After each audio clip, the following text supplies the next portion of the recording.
You've just tuned into Hellfire Radio, the only podcast where the desserts are hot, the takes are hotter, and your diet plan doesn't stand a chance. From cinnamon rolls that stick to your soul to tiramisu that made 3 interns cry, we don't judge your cravings, we narrate them. Hellfire Radio. Dessert talk so good, you'll pretend calories aren't real.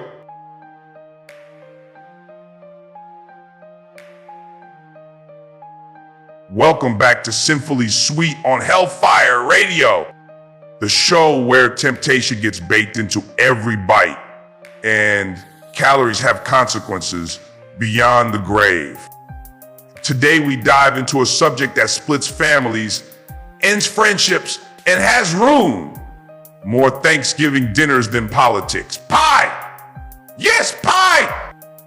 The pastry that wears a crust like armor, hiding its true intentions beneath layers of syrup, spice, and in some cases, straight up betrayal. Get comfortable. Unbutton your jeans if you haven't already. Let's get into it. Let's begin with the dessert that has the audacity to stand on the same table as legends. Key lime pie. Now listen carefully. I don't dislike key lime pie, I detest it. Viscerally, cosmically. It offends me on a spiritual level. Like if dessert had politics, this one would be lobbying for the banishment of joy. Let me paint you a scene. You wander into a charming bakery. Sunlight streaming in, the scent of vanilla, and ambition dancing in the air. You're hungry and vulnerable. Maybe you had a rough morning. But here, in this comforting place, you can reward yourself for simply existing. And then you see it. This pristine, chartreuse-colored wedge of promised paradise. It's graham cracker chase lounge inviting you with a promise of a buttery, flaky crust and a creamy, tart filling hanging out like it owns the damn display case. It gleams under the glass like it's been airbrushed by angels. It practically flirts with you. Hey you, yeah, you with the unresolved cravings. I'm refreshing. I'm light. I'm your summer fling in a crust. It purrs at you. It purrs. You fall for it. Of course you do. You lift your fork with the trembling hope of someone who's been burned before. And then, bam! No warning. That first bite is a full-on acid ambush. It doesn't gently introduce itself. It assaults your taste buds like a drunken citrus warlord riding a lime wedge into battle. Your cheeks implode.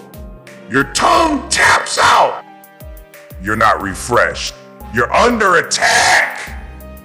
You're standing in the bakery blinking through tears. I'm wondering if you just got food or an emotional exorcism. And then, the meringue shows up like it's the damn hero of the story. That over whipped air mattress of a topping. Oh no.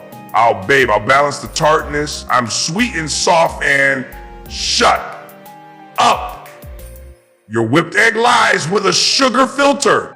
It's like getting a hug from someone who texted LOL in the group chat after you got dumped.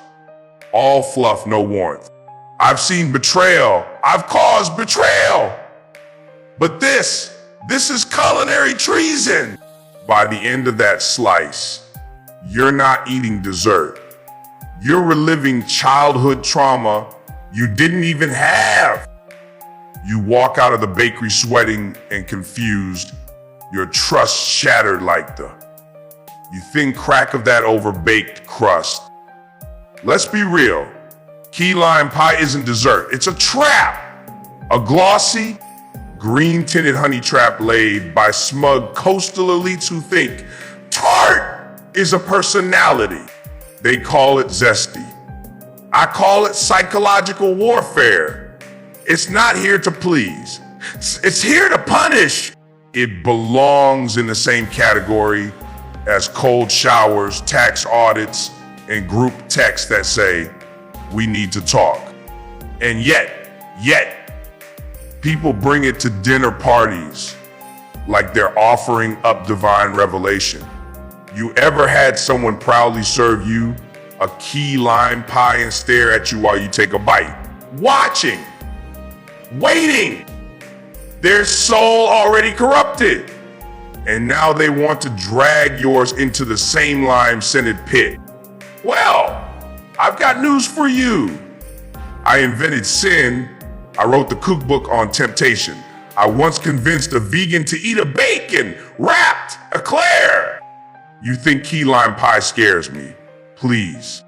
But it does irritate me because somewhere out there, a beautiful fudge tart didn't make the cut for that potluck because this green menace showed up in its place. And if that's not evil, I don't know what is. Like, all right, that's enough citrus trauma for one episode. Key lime pie has been thoroughly tried and sentenced. No appeals, no remorse. But don't wander too far. In part 2, we're slicing into another national treasure that maybe shouldn't be. That's right, apple pie. The dessert equivalent of a slow Wednesday. Nostalgic, sure. Exciting. Not even with a scoop of vanilla on top. So if you've ever quietly questioned why the most iconic pie in America tastes like warm apples and disappointment, you'll want to tune in. I'm your host, Hedra, serving truth by the slice. Until next time, keep your crust flaky and your standards high. Stay deliciously corrupted, my little snackers. And remember, life is short. Eat dessert first!